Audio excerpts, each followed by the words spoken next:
Phillies lose this one to the San Francisco Giants in extra innings. Welcome to Postgame Live, presented by Curado Insurance. Ricky Bowe, Ashlyn Sullivan here with you late in Philadelphia. It is the first time since last September the Phillies have lost 3 games in a row, and definitely momentum a little bit sputtered for the Phillies right now, especially at the plate. Ricky, couldn't get anything going tonight. Yeah, the offense has been really bad this whole trip.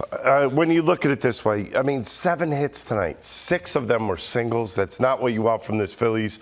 0 for 5 with runners in score position. So you got a lot of things going bad. The pitching was there tonight. The hitting was not. Top of the order, not really getting things done. Edmundo Sosa swinging the bat well, but for the most part, yeah, the offense is anemic. It really is. And then we go to extra innings and show you what the Phillies missed out on. Here was the moment where they were able to win this game and just couldn't get it done. And Cody Clemens, a guy that has really stepped up to the plate literally and done something with it. That's a good at-bat. In this inning, you got to move the runner. He had an 0-2 count. He hits the ball to the right side. Okay, you move him over. You got a runner on third base. Alec Bohm, okay, we expect everything from this guy. Comes up, 0-2 count, and jam shot to first. Nobody running on contact. This is 2 outs in the inning.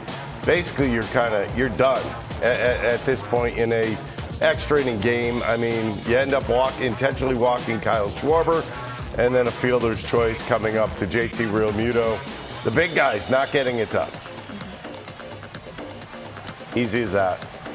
He moved the runner early on in this inning. They just didn't get the job done. Right. I mean, you could say that about pretty much the whole game. When you looked at what the Phillies did offensively, it was pretty ugly in this game. You know, with the 6 singles, JT had that 1 gapper, but it really didn't mean too much. Flores with a fly out. I mean, this is just good. This is just good base running here. I mean, you know that Rojas has a pretty good arm, but this is a good tag up, a good movement on the bases, putting some pressure on the Phillies defense. And now you got the winning run, less than 2 outs at third base. And this is Matos. He, by the way, he's hit about 10 balls to left field today. Sooner or later, he was going to get one in the right spot at the right time. There it was. Throws not even close by Marsh. And Fitzgerald, who could fly a little bit. We saw him tag up from second to third. Tags up from third to home. Ball game over. And that's all she wrote. Phillies don't give up an earned run. Phillies don't give up anything, and they end up losing a ball game. Getting a little depressing offensively right now. Yeah, that's the perfect way to put it. They can't score any runs in 10 innings. And go back a couple of weeks when the Phillies offense was so continuous and they were building with momentum, and you felt really good about this, and you almost feared something like this was going to happen. A little bit of a drought, and you hope you can work yourself out of it, but it's the 3 losses in a row that are definitely concerning. They're going to get out of this. I mean, this is a very good baseball team. When you look at how many times do you think this team's going to get shut out? That's really not in the cards for this ball club. But, I mean, when you're looking up and down, you're not seeing a lot of extra base hits. I think that starts to concern you with this team because what the Giants did today, I mean, you know what? They threw a bunch of left-handed relievers at them. Okay, they did their job. And then Spencer Howard. How in the world does Spencer Howard get these guys out? This is a guy that struggled when he was a Philly. It's not like he came up with miraculous new stuff that was going to fool the Phillies hitters, but he stuck it to the Phillies. I mean, he gave up some hits, gave up 5 hits, but he went 4 innings, didn't give up a run. So you got to give him a little bit of credit in this game. The Phillies just could not find answers to anything, especially when they had runners on base or runners in good situations. The other thing is we saw them steal 4 bases last night. They didn't do anything today. Rojas tried stealing 1 base in this game. No, you got to be aggressive all the time, and the Phillies were not aggressive in this game whatsoever. They definitely were not. It's only the second time this season that the Phillies have been shut out, and really, I guess the most disappointing part is wasting a great effort by Zack Wheeler, who deserved to get a win in this game.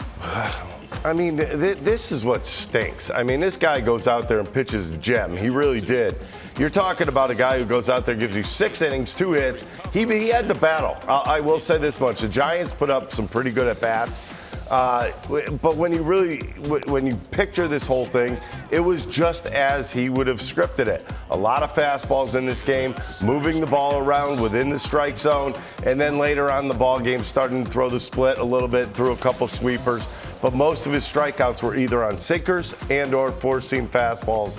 He was on top of it again. I mean, But to go out there and get a no decision in a game like this is a little disappointing. I think the Phillies know and they think they're a better team than the Giants, but you know what?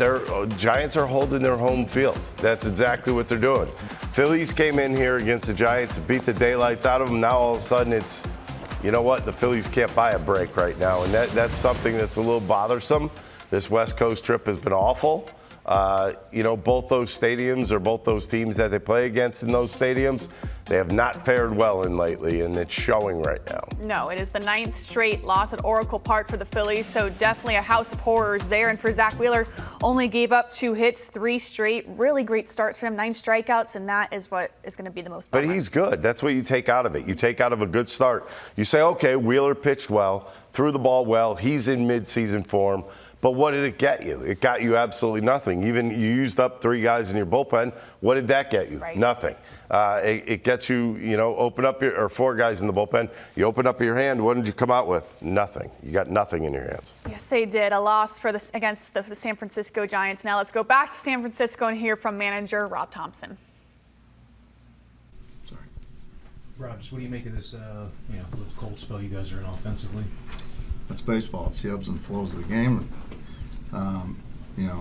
This club's going to hit. We're just going through a rough patch right now, so we've got to come in here tomorrow and get after it again.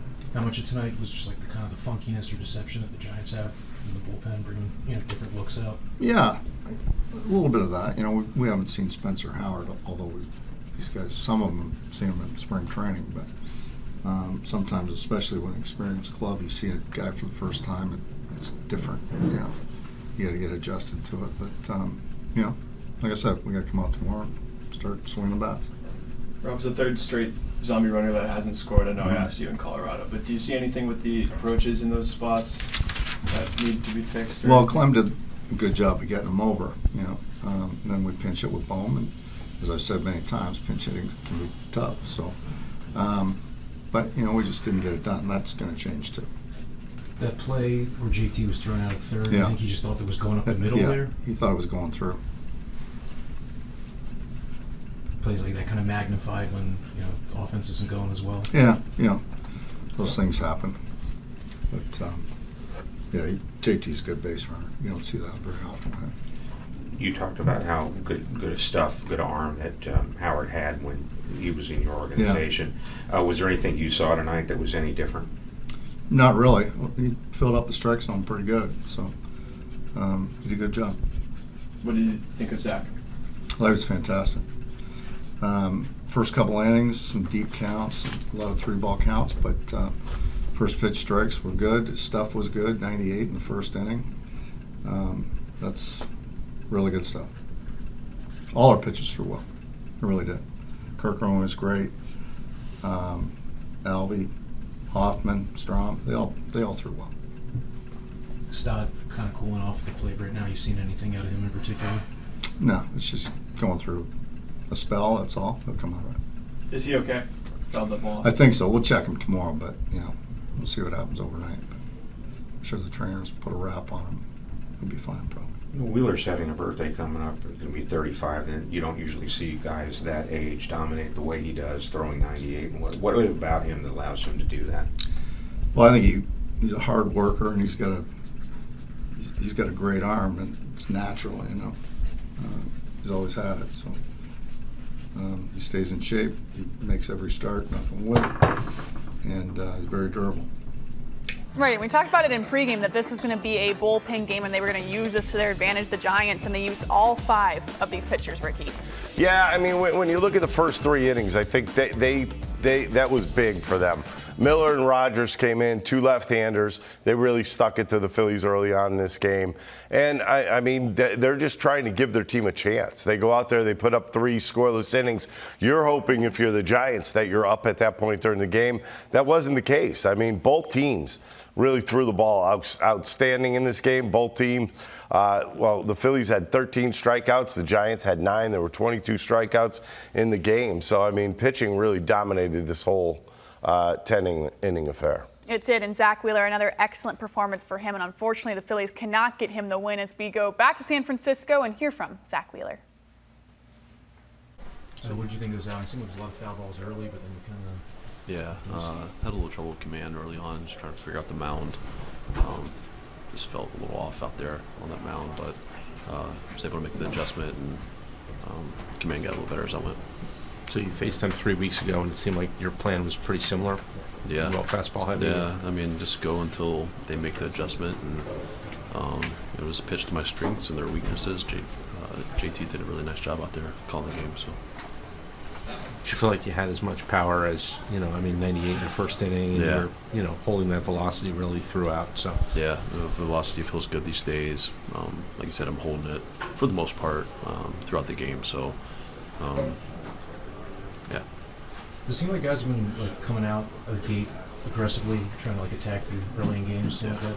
yeah. I mean, that's always been my thing with guys is they always swing early. They know I'm going to throw strikes and probably throw a fastball. So, it's part of the cat and mouse game that we play. JT does a nice job at it. Pitching to my strengths is what I'm going to do. So, get ahead with a fastball probably early in the game, and then later, start mixing it up, or just depends on how I'm locating the ball that day, what's working, and kind of the results that they're having. So. You were throwing 98 in the first inning. I mean, you're having a birthday coming up. A lot of guys aren't throwing 98 in the first inning. Happy birthday, by the way. Thank you. What do you attribute that to? I don't know. I mean, it's getting stronger as the season goes. I think the weather heating up definitely helps, and just cleaning up the mechanics. I mean, honestly, that's probably what it is just cleaning that up. Early in the season, I was leaning over my front side a little bit, so I was kind of throwing across my body, and you can't throw as hard if you do that rather than staying up straight, getting behind the ball, throwing it downhill. So, your spin, as long as it's good, it's going to be a little faster, and just clean it up a little bit. So. You've seen this Phillies offense go through sustained hot streaks. Do you think it's just kind of like the ebbs and flows of the season right now? Yeah, I mean, it's hard to maintain what we were doing. It's baseball at the end of the day, and you're gonna have your ups and downs. So, just take it as it comes, and we'll be all right.